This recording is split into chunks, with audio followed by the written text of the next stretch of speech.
The standards check, or the part 3 check, it's the same thing. Planning is your first thing, all right? Now, the DVSA have got a lovely little form which they mark off.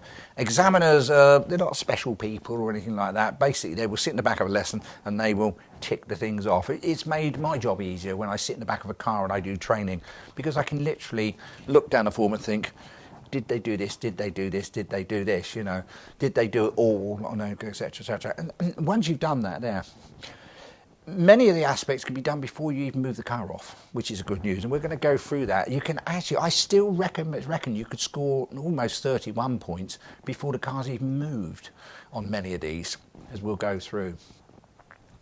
First one is, did the trainer identify the pupil's learning goals and needs? All right, we'll go through this in detail in a moment. Was the agreed lesson structure appropriate for the pupil's ability, experience, etc.? Were the practice areas suitable? And was the lesson plan adapted when appropriate to help work towards the pupils, to work towards their learning goals? Okay, so in detail, the first one is, did the trainer identify the pupil's learning goals and needs? We're going to go through each one of these, and then later on after lunch, I'm going to give you the really simple way of doing all this, where we can actually put it together. So this is the old-fashioned goals, isn't it? Has anyone ever heard of goals, etc., etc., or objectives, etc.? This is what the old-fashioned objectives were. I have seen many, many lessons where an instructor just literally gets in the car and says to the pupil, right, off you go. Yeah. Way back in the day when I used to do a lot of standard or check test training rescue work, people had failed their check tests, etc. I'd jump in the back of a lesson, or even with a part 3 or a PDI, and the lesson would basically just, the instructor would just say and go, yeah, off you go, and the pupil would just drive around. Yeah, left ear, right ear, left ear, right ear. Yeah, go down here. Yeah, do this. You know, it wasn't that long ago with one of somebody I knew in Plymouth I took out. And basically, there was no objectives given, and the lesson was there. And afterwards, you'd say, okay, what were the objectives of that lesson? And they would say, well, it was a driving lesson, wasn't it? Okay, yeah. So what aspects of a driving lesson were you teaching? Well, driving.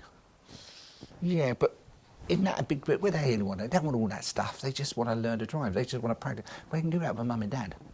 You know, that's the difference. You need to give them some sort of structure. So there was no actual plan. I know. All of these things, people say their pupils don't complain. Well, their pupils do complain. They don't complain to you. They don't complain to the office. They just move instructors because they don't feel they're making progress. So all of these things, people say they don't want it. I can tell you they do. I've done a lot of research in this. They like it, just like in school, really. So you need to set a goal for the lesson, a plan. And it needs to be small enough for your pupil to be able to manage it. Who here is delivering, you're not delivering lessons quite yet. How long is a driving lesson? 2 hours. Sorry? 2 hours. God, that's a long lesson, isn't it?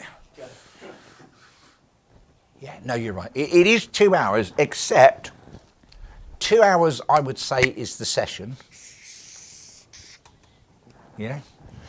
But how long is the individual lesson on a particular subject?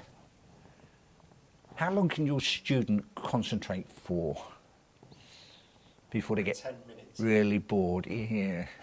Well, 20 minutes they reckon is most, but you're right, it's 20 minutes. Here is a lesson. At the beginning, there are 15 minutes. Hello. How are you? Is the dog back from the vets yet? Whatever. Hi, yeah. Tell me something interesting about you. Oh, sorry. But, you know, this is where the rapport is. We need this, you know. How's it going on? You know, it needs to happen. It's all part of learning, okay? It's not a waste of time if you go back in, if you want to be really sad like me and really go into things, somebody called Maslow's order of hierarchy. Anybody ever heard of it? Don't need it.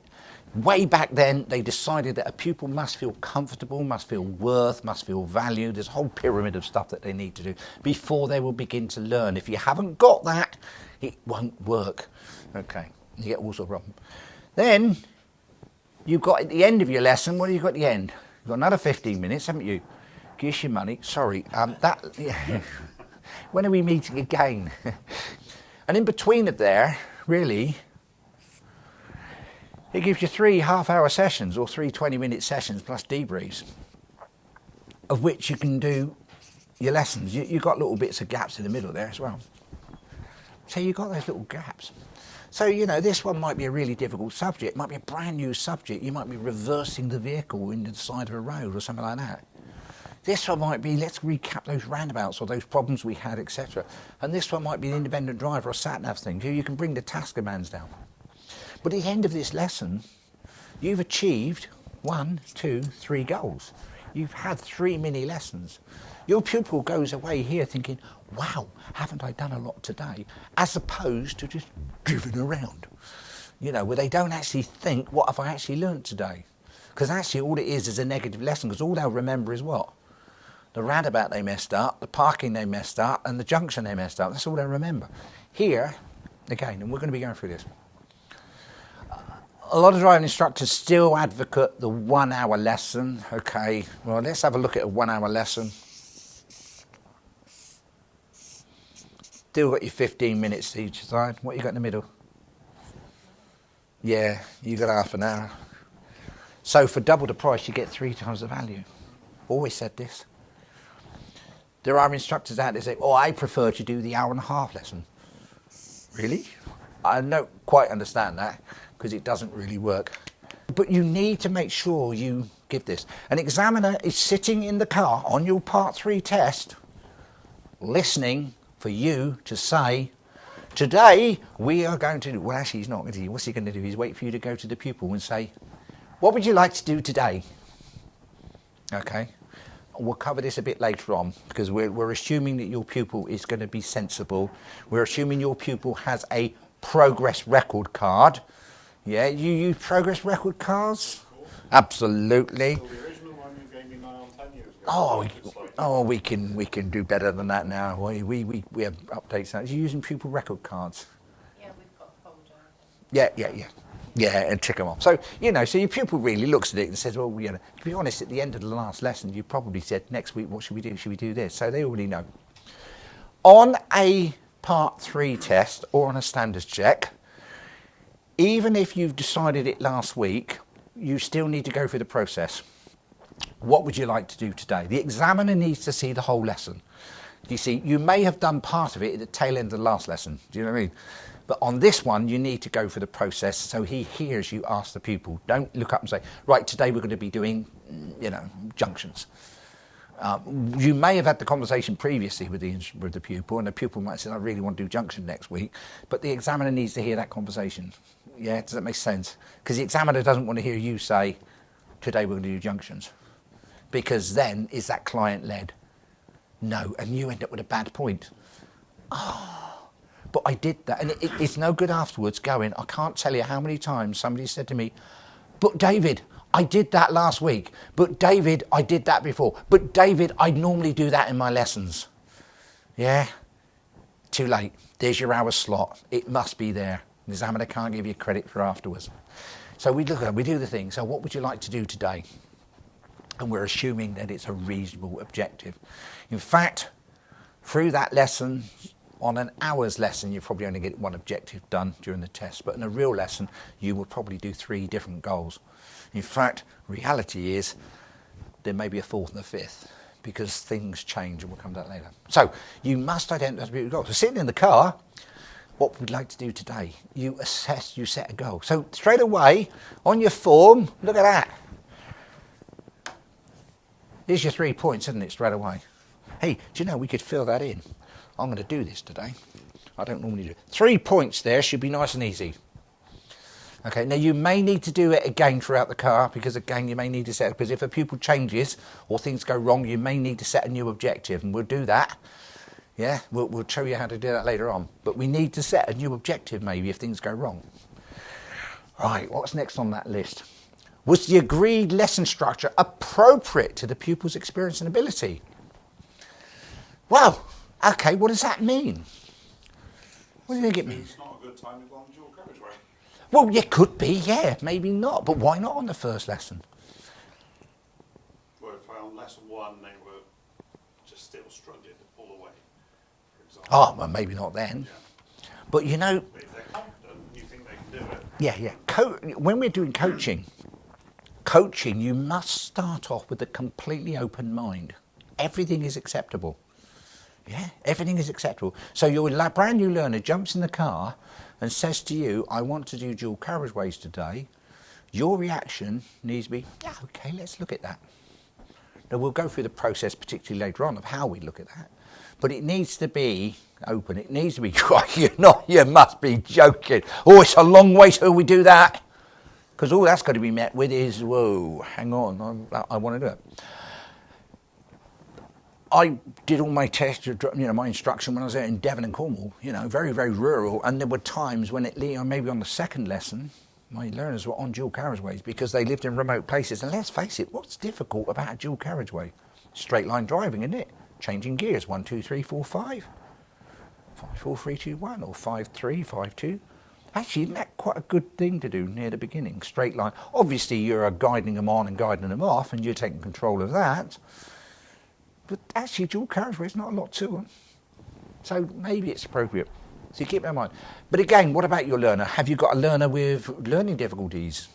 Will it meet their ability? Have you got other, is it a slow learner? Have you got, so you need to make sure the lesson is going to meet that pupil's abilities. And so on. And again, not putting too many task demands on a learner. Those of you who've been teaching, those who haven't will probably know,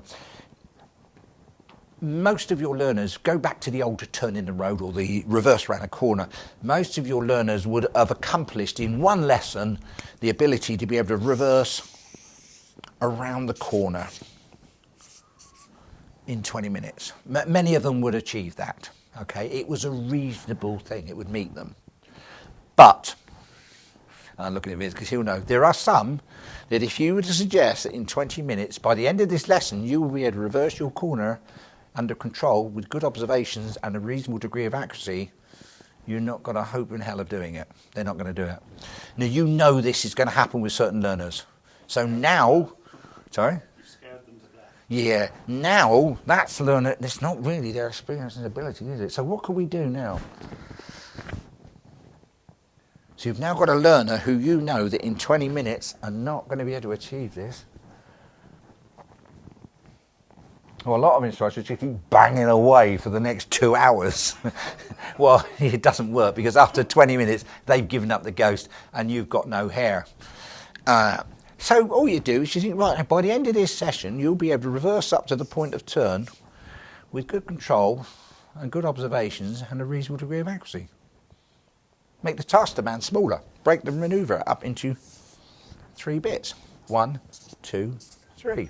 And you do this one today. And then in a week's time you do that one, and you do this one, and then you fill your lesson with the other bits with something else. They've achieved something. Oh, I can do that. Now that's just one example. But, we generally do junctions, and I don't know, everybody does this differently, but you might do junctions approach today, and then junctions emerge. But some, it may be today we're just going to do junctions approach left. And then we'll do junctions approach right. You can break them down. Every lesson will be broken down. So you need to think about your pupils' experience and their ability. And again, magic tricks will come later when I talk about the secrets, really, as how to make this happen easier. Was the practice area suitable? Okay. All my lessons as an instructor, nearly every single one of my learners did their first moving off and stopping lesson in exactly the same place. When I say exactly the same place, I mean exactly by almost the millimetre the same place. I had my routes, I had my systems, I had my courses. So my learner, I know it was the same place because as a learner, or as I drove over it, there was a little drain and the wheel went down and up the drain and I stopped. Someone like that in Kinsham. Yeah, and I used to stop there, but I knew what was in my right-hand side. I knew there was a drive in a blind spot, etc., etc. And certainly all my earlier routes and that, they were like that, and I would take them there. Everything was planned. I knew what was going on. I knew how many times they would go near the lamppost and things like this. Now, your Part 3 test. You can't do that, can you? You can't do it because, guess what? Where's your lesson going to start? At the test centre. And this is where I see so many go wrong, because you've got to choose a suitable practice area. But let's imagine again, let's take, I don't know, you're going to be teaching something I wish you used to turn in the road, but let's use the turn to road because I used to. Here is your test centre. And you today are going to teach your learner the turn in the road. Right. Oh, I know. There's an area over here that's really good for turns in the road. I'll do my lesson there. That is a suitable area, yeah? You know it's quiet, everything's fine. But there is a problem, isn't there? Because in order to get to this turn in the road, you've got to go over this big multi-lane roundabout, turn right at this nasty junction, and then at the end you come down this section of dual carriageway, and then you've got 3 more roundabouts, a difficult pedestrian crossing, and that... and this, in your mind, is a blank. Yeah? And then you never ever get here. But this is what happens in reality. People said, I'm going to teach the turn in roads. You've told your learner going to teach them to turn the road. As they get the first roundabout, they mess it up. But what do we think? I've told the examiner I'm going to teach the turn in road, so I'm damn well going to teach the turn in road. And then they get messed up on the turn, but we get here. Okay, we're here at last. Hopefully the examiner has spotted all of that. He spotted it. And of course now, we'll talk about this in a minute, but that's where it goes wrong. So you need to plan very carefully the route. You need to be thinking, maybe there's maybe there's a different way around. It's a bit easier or something, but you definitely need a plan. The more you plan, the easier it becomes, because then all of a sudden, if something goes wrong, you're coming down this route and it does go wrong, you can think, well, hang on, I know there's a little route here and here, and we can revisit that and redo it. Yeah, the old DT1 driving test examiner's manual used to talk about it. If things go wrong, then normally a quick trip around the block and you can sort it, and then you can back on course again. And that doesn't change. That's not change really, etc. You may need to sort of change the objective slightly. More of this later, but again, you might do a little thing here. Change the objective briefly. Deal with this and then go back on the objective that you originally had. You may never get to the objective you originally had, but you may there. And this is why they're saying all of the objectives, because you may have set the first objective, but then this may go wrong, which means you haven't set a second objective, so you would have to reset an objective. Right, okay. Well, I can see that we were clipping mirrors there, okay, etc., etc. So I think, what do you think? Do you think we should do a bit of work on that? So maybe for the next, 10 minutes? Shall we do some clearance between parked cars? What do you think? Okay, how much help would you like me to do? Blah, blah, blah, etc., etc. So you would then say, so that would be our objectives for the next 10 minutes. And then if it all goes well, we go back on to what we were doing.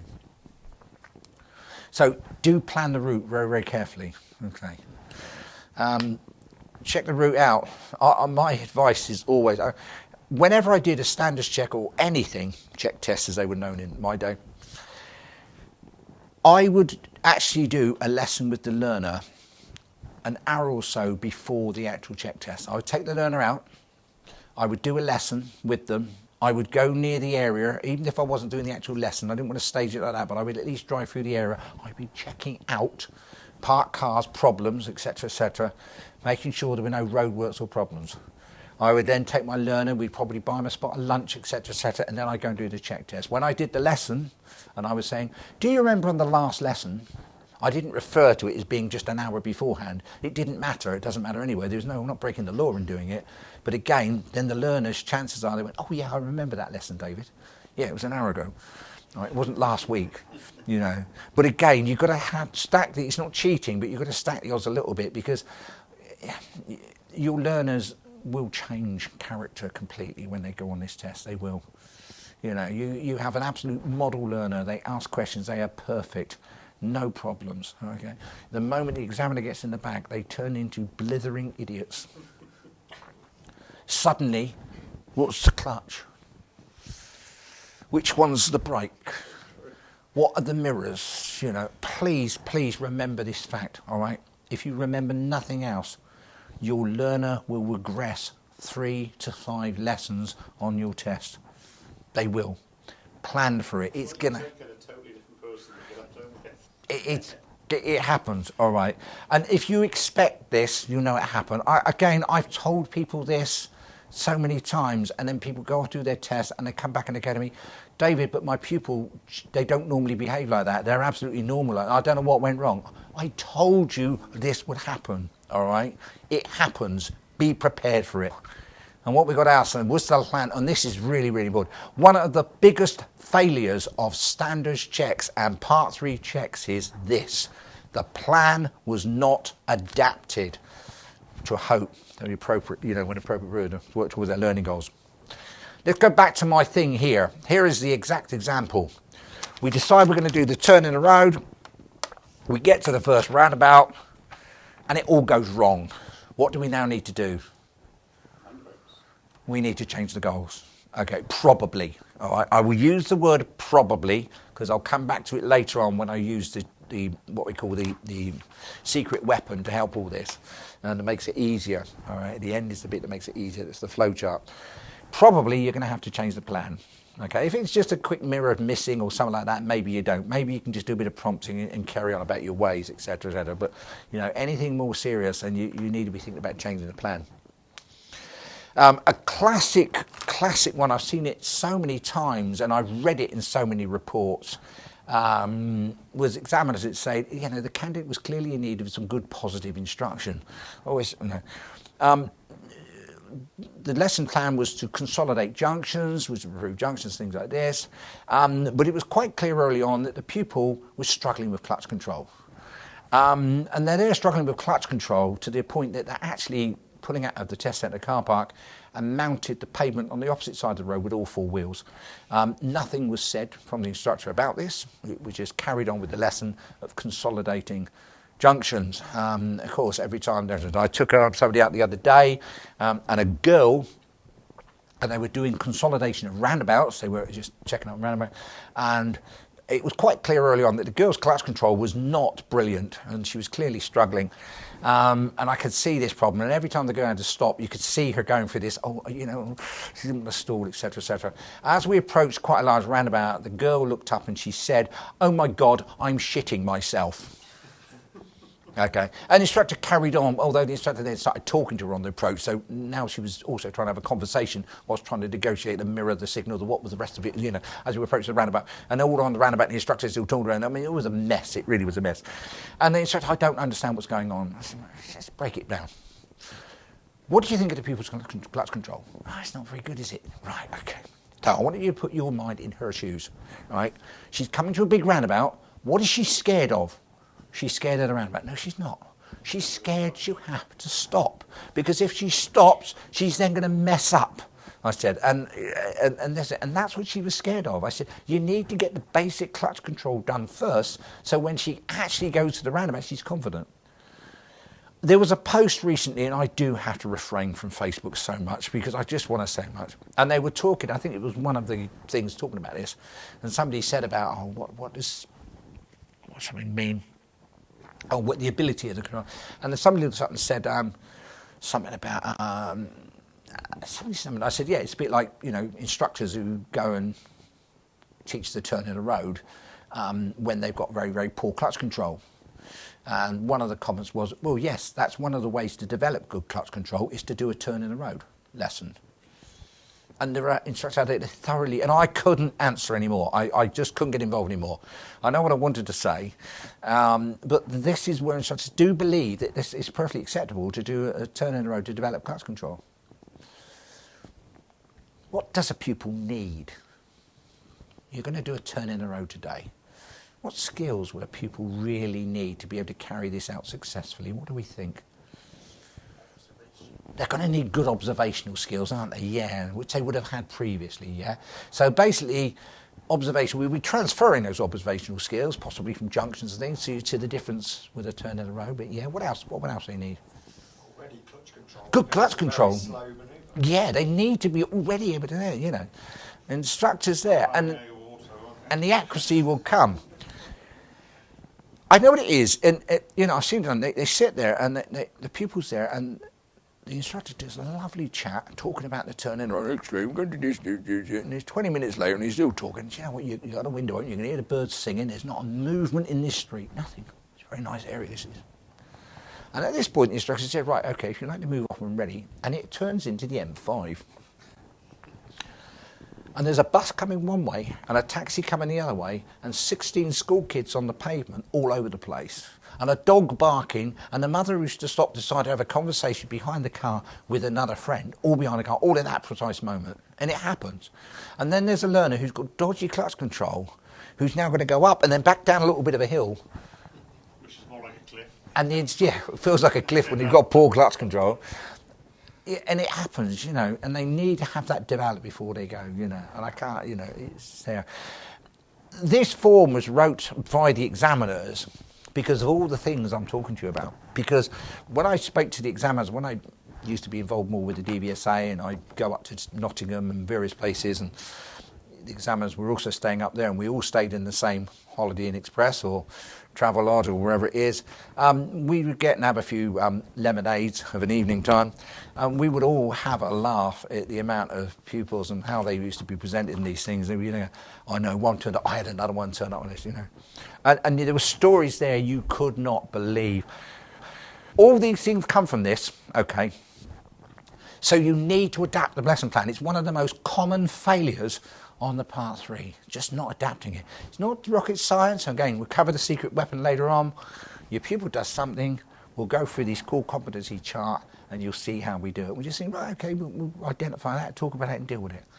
Deal with it here, deal with it now. Got to do it. Don't leave it till next week, because this is what I keep hearing. Oh, I was going to do that next week. Oh, but I'll do that another time, you know. And I sit in the back of cars and I watch people and I see them there, you know, there's a roundabout messed up and, okay, they're off down a dual carriageway and they're not really dealing with it. And then they hear, oh yeah, that roundabout we did, yeah, well, what we do is do that next week. Well, how can that examiner see the whole picture?